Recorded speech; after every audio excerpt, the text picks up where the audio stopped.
მეგობრებო, მე მინდა გიამბოთ ერთი ყმაწვილ კაცის შესახებ. არა, ეს არა. დიახ, ეს არის. მას მიხეილი ჰქვია. მას ბევრი გატაცება აქვს ცხოვრებაში. ცოცავს, თხილამურებით თოვლში სრიალებს.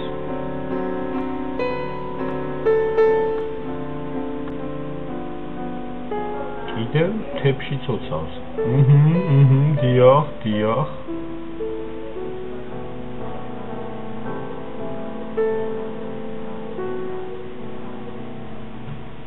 აბა როგორია? ხომ არის ალვის ხესავით? როგორც მოგეხსენებათ, ყველა ადამიანს გააჩნია ოცნება და რა თქმა უნდა მიხეილიც ოცნებობდა.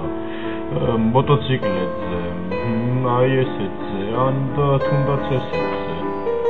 მას ისე უნდა მოტოციკლეტი, რომ ღებავდა კრიშებს, პოზირებდა ფოტოკამერების წინ და დაჟე ეხუტებოდა ქალებს ერთი ლარის სანაცვლოდ.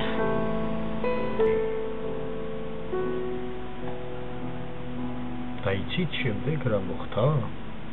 მისმა ამდენმა შრომამ და ცვალებამ ნაყოფი გამოიღო და მიშომ შეიძინა მოტოციკლეტი KTM LC 640. ჭირი იქა, ლხინი აქა, ქატო იქა, ფქვილი აქა. მორჩა.